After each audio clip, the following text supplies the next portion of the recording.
I'm Michael Fox, and this is the Prospector News podcast, and we're on location at the Current Trends in Mining Finance Conference put on by the New York chapter of the SME. And I have joining me friend and colleague James Anderson, CEO of Guanajuato Silver.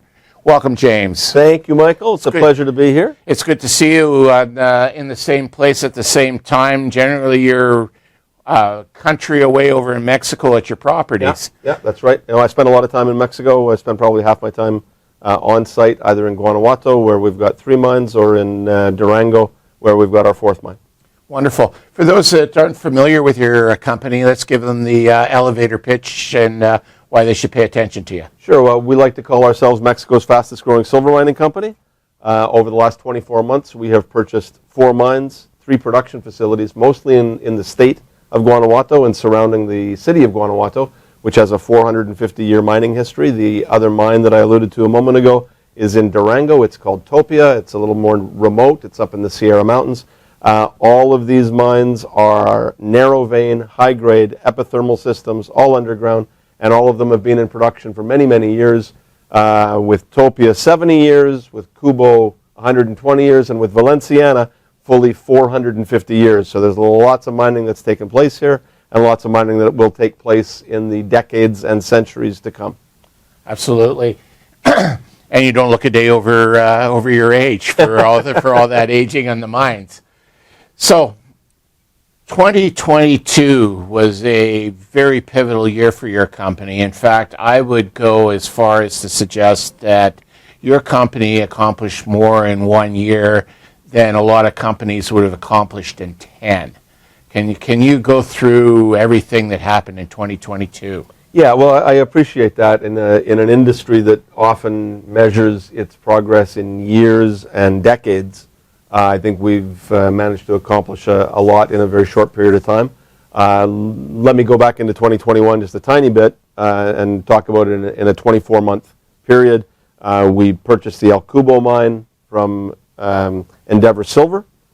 Within 4 months, we had that back in production. Within 5 months, we were selling silver and gold concentrates.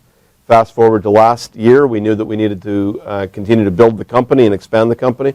We purchased 3 mines, all of the Mexican mining assets of Great Panther. So it's 3 mines, 2 production facilities.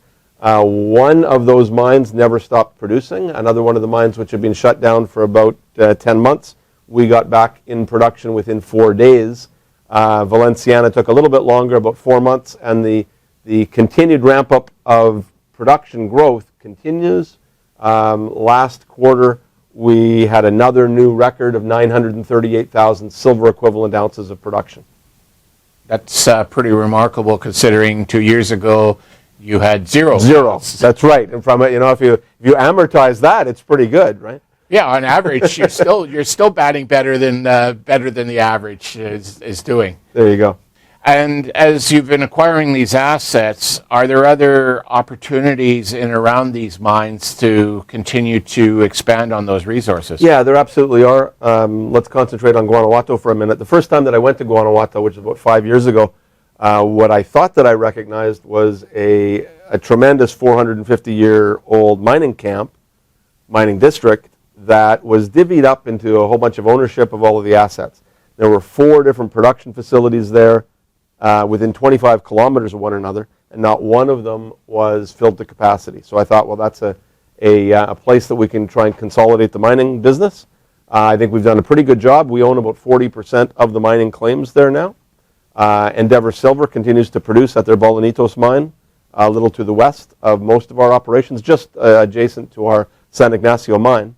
And then Fresnillo has 3 assets there. They are, for us, they're large. I think for Fresnillo, they're quite small. They're not in production.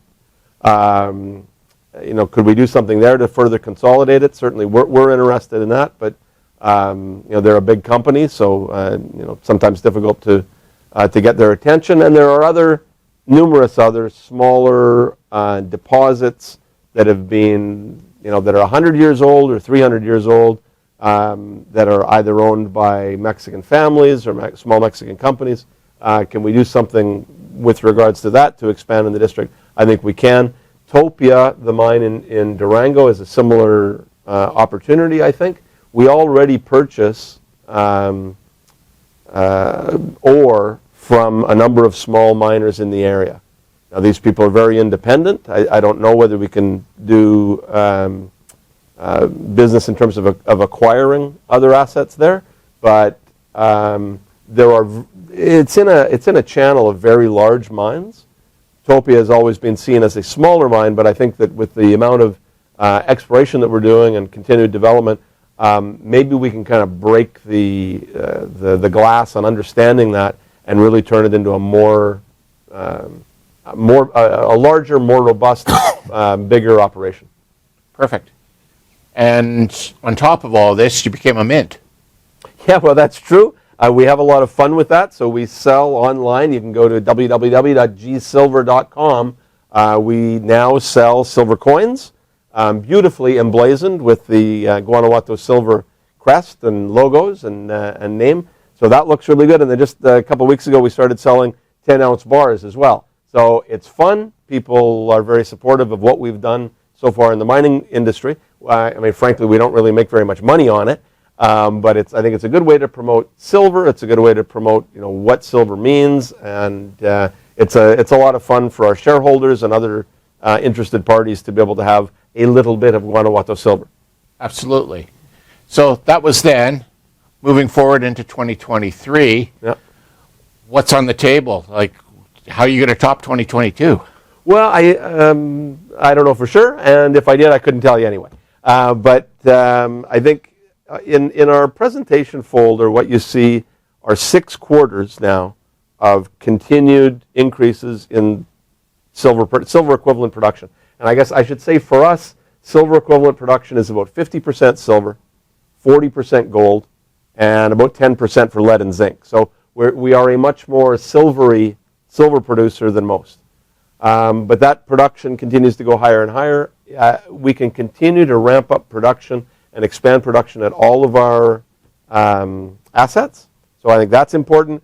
But we're not done yet. The company must necessarily, in my view, continue to grow.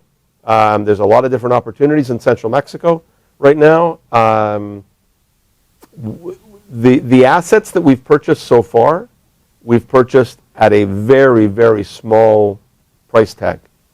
We've bought fixer-uppers, and we necessarily need to spend money on CapEx to move these mines safely into the 21st century.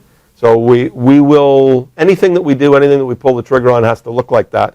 We need to be able to see good value for our shareholders right from day one. Perfect. And if people want to continue to follow the Guanajuato story, how would they do that? www.gsilver.com. Perfect. All the information, all the time. Wonderful. Thanks very much for joining me. My pleasure. It's good to have you back on same room. Cheers. Okay. Cheers. Absolutely. The Prospector News podcast is for educational purposes only. The opinions expressed are those of the participants and are not to be taken as investment advice. Listeners need to do their own due diligence and seek advice of a licensed investment advisor.